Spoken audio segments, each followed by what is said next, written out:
मुझे इंतखाबी निशान स्लेट दिया गया है और साथ अब मुझे पता चला कि स्लेट इसलिए दिया गया, हम ख़ुद तो पढ़ लिख चुके हैं खान साहब की सोबत में रह के, हमने इतना पढ़ लिया है, सीख लिया है ज़िंदगी का, और जो निज़ाम है, जो कानून है, जो आइन है और इंसाफ का सारा सिस्टम हमने पढ़ लिया है। तो अब इन्होंने स्लेट का निशान दिया मुझे कि मैंने अब दुश्मन के बच्चों को भी पढ़ाना है, और अगर दुश्मन ख़ुद भी पढ़ना चाहे तो मैं उनको भी पढ़ाने के लिए तैयार हूँ।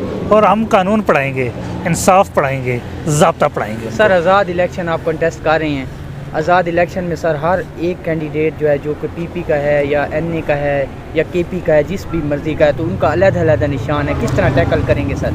देखें, अब इस वक्त आज का दौर मीडिया का दौर है, और इस वक्त जो ग्राउंड पे सूरत हाल है, इस वक्त उम्मीदवार तो कैंपेन चला ही नहीं रहा, उम्मीदवार तो हमारा कहीं भी नज़र नहीं आ रहा। अब पूरे पाकिस्तान में देखें, हमारा उम्मीदवार आपको ग्राउंड में कहीं नहीं मिलेगा। अब बाहर निकलता उठा लेते हैं। इस वक्त वोटर जो है वो ख़ुद इंतखाबी निशान बताता फिर रहा है जी कि मेरे उम्मीदवार का ये निशान है। पहले उम्मीदवार बताते थे, लेकिन अब वोटर बता रहा है कि हमारे उम्मीदवार का ये निशान है। तो अब सूरत हाल बदल चुकी है। अगर आप कैंपेन में जाते हैं, अगर आप इलेक्शन जो है जलसा करते हैं, अब एक जलसा है सर, उसके आपके जो उस कैंडिडेट हैं वो 3 से 4 हैं, अब सारों को डिफरेंट हैं, तो आपको तो बड़ा याद रखना पड़ेगा कि ये फलाने के लिए फलां पे मोहर लगाना है, फलां के लिए नहीं, उसके लिए भी पॉलिसी हमारी तैयार है। इंशाल्लाह वो भी जब टाइम आएगा वो पॉलिसी भी आ जाएगी। प्लान सी है सर? प्लान सी भी, प्लान डी भी, प्लान ई भी है, वो कोई मसला नहीं है। एक प्लान ज़मीन वाले बनाते हैं, एक ऊपर वाला बनाता है। ऊपर वाले के प्लान हमेशा आगे वाले होते हैं। प्लान बी की तरह फेल तो नहीं हो जाएंगे वक्त पर? अख्तर डार की तरह सर प्रेस कॉन्फ्रेंस तो नहीं करेंगे? नहीं, देखें बाज़ चीज़ें जब हो जाती हैं, देखें कुछ चीज़ें ऊपर नीचे भी हो जाती हैं बाज़ औक़ात। सर आपको नहीं लगता कि वफ़ाक़तुल मुस्लिमीन के साथ या मौलाना शिरानी साहब के साथ अगर आपका इल्हाक़ होता तो शायद वो ये प्रेस कॉन्फ्रेंस ना करते? हाँ सर, आपने गोशवारे में अपनी मालियत असासे शो किए? जी, मैंने सारे शो किए हैं। मैंने अपने गोशवारों के अंदर मैंने अपने ऑफिस का सामान, मैंने ये भी लिखा है मेरे पास कंप्यूटर है, मैंने ये भी लिखा है मेरे पास प्रिंटर है, मैंने ये भी बताया कि मेरे पास क्या क्या चीज़ें हैं। सर आप चूँकि वो इमरान खान साहब के लॉयर हैं भी, आप बता सकते हैं कि 2018 में उनके गोशवारों की में मालियत कितनी थी और अब 2024 में कितने गोशवारे बड़े हैं उनके? देखें, वो तो सारे इस वक्त मीडिया पे आ चुके हैं, जितने भी गोशवारे थे, मतलब बड़े। देखें अब ज़ाहिर 5 साल है, ज़ाहिर उसमें उनकी अर्निंग भी हुई है, ज़ाहिर वो तनख्वाह लेते रहे हैं, उनकी जो चीज़ें हुई हैं उसकी वजह से बड़े हैं, उसमें कम होने की बात तो हम नहीं करते, लेकिन सारे लेजिटिमेट हैं और हमने बाकायदा उनका इंदराज भी किया और उनकी रसीदें भी मौजूद हैं। सर रसीदें तो आप दे नहीं सके? नहीं, रसीदें हमारे पास नहीं, हमने गोशवारों के साथ लगाई हैं। जिस तरह सुप्रीम कोर्ट की तरफ से बल्ले का निशान ले लिया गया है, लेकिन जमात कलअदम नहीं करार दी गई है, वो नहीं हुआ, तो आपने फिर लेवल प्लेइंग फील्ड का केस सुप्रीम कोर्ट से वापस क्यों लिया सर? देखें, बल्ले के निशान पे तो आईनी और कानूनी डकैती डाली गई और बल्ले का निशान छीन लिया गया। अब उसी आईनी डकैती डालने वालों के सामने हम कैसे कह सकते हैं, जब उन्होंने हमसे आके हमारा छीन लिया तो लेवल प्लेइंग फील्ड रही किधर? सर उन्होंने फील्ड ही छीन लिया है, अब उसको लेवल कैसे करेंगे? सर लीगली बता दें, पीटीआई रजिस्टर है अब या नहीं है? नहीं, पीटीआई एक जमात के तौर पे मौजूद है, उसका सिंबल इंतखाबी निशान उन्होंने छीन लिया है। ठीक, बतौर जमात अभी वो मौजूद है। मतलब अगर इसको दोबारा रजिस्टर करवाना हो तो क्या इसके लज़्मात पूरे करने पड़ेंगे? नहीं, ये रजिस्टर्ड जमात है। जो कानूनी तौर पे यह है कि इंतखाबी निशान लाट करने के लिए कुछ दोबारा से हमें इंट्रा पार्टी इलेक्शन का इनेकाद करना पड़ेगा और सर्टिफिकेट जमा करवाना पड़ेगा, तो वो दोबारा से हमें इंतखाबी निशान लाट हो जाएगा। सिर्फ इंतखाबी निशान की बात करते थे आप लोग, पीटीआई इंसाफ, लेकिन आपके अपने एक पैनल जीत गया, ये चीफ जस्टिस ने भी शायद सवाल उठाया था, तो क्या बाकियों को लेवल प्लेइंग फील्ड आपने दी थी? जनाब वो आए ना इलेक्शन लड़ने। सर वो तो कह रहे हम आए थे।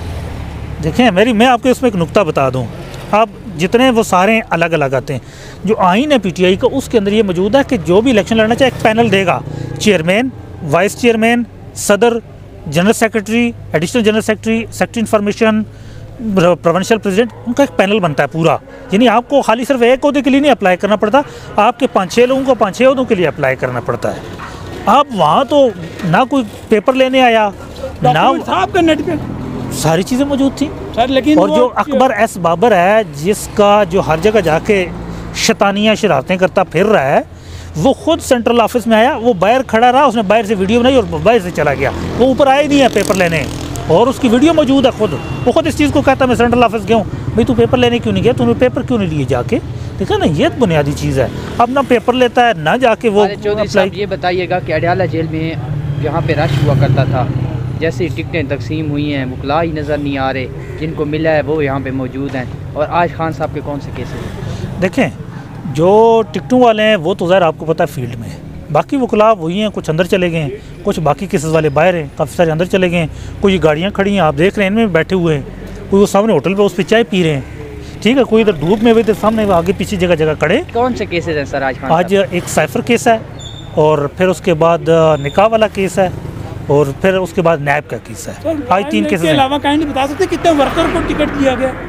सारे वर्कर ही हैं, सारे वर्कर हैं, वही जो पहले फिर छोड़ के जो चले जाते हैं एकदम। देखें कुछ जगह पे में भी शायद ऊपर नीचे कोई बात हो सकती है, लेकिन ओवरऑल बेहतरीन लोगों का इंतखाब किया गया है और बेहतरीन लोगों को चुन के दिया गया। देखें इलाकाई सतह पे शायद कुछ लोगों का मौक़िफ़ मुख्तलिफ हो सकता है कि उसकी जगह पे दूसरे को होना चाहिए था, वो बात दुरुस्त है। उम्मीद है फवाद चौधरी या इमरान इस्माइल की तरह के लोग नहीं होंगे अब इंशाल्लाह। ये इलेक्शन कमीशन की तरफ से जो है वो एमपी के इंट्रा पार्टी नहीं हुए थे, उन पर 20,000 रुपये का वो हुआ जुर्माना हुआ। देखें वो दौरा में आ रहा है। देखें एनपी जब देखें मैं आपको एक बात दूँ, आइन का एक आर्टिकल है 17, वो बिल्कुल बड़ा वाज़ेह है कि पाकिस्तान के अवाम को ये हक़ है कि वो जो कोई एसोसिएशन बनाना चाहें, सियासी जमात बनाना चाहें, उनका आइनी हक़ है।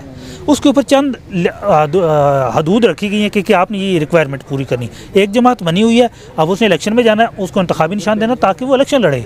अब उससे पहले छीन लिया, अवामी नेशनल पार्टी को उसका हक़ दिया गया है। हमें इस चीज़ पे कोई एतराज़ नहीं कि उनको क्यों दिया गया। नो, ये उनका हक़ था, उनको देना चाहिए था। बाकी जो जमातें आ रही हैं इलेक्शन लड़ने के लिए, उनको भी देना चाहिए और ये हमारा भी हक़ बनता था, हमें देना चाहिए, लेकिन हमारे साथ नाइंसाफ़ी की गई है।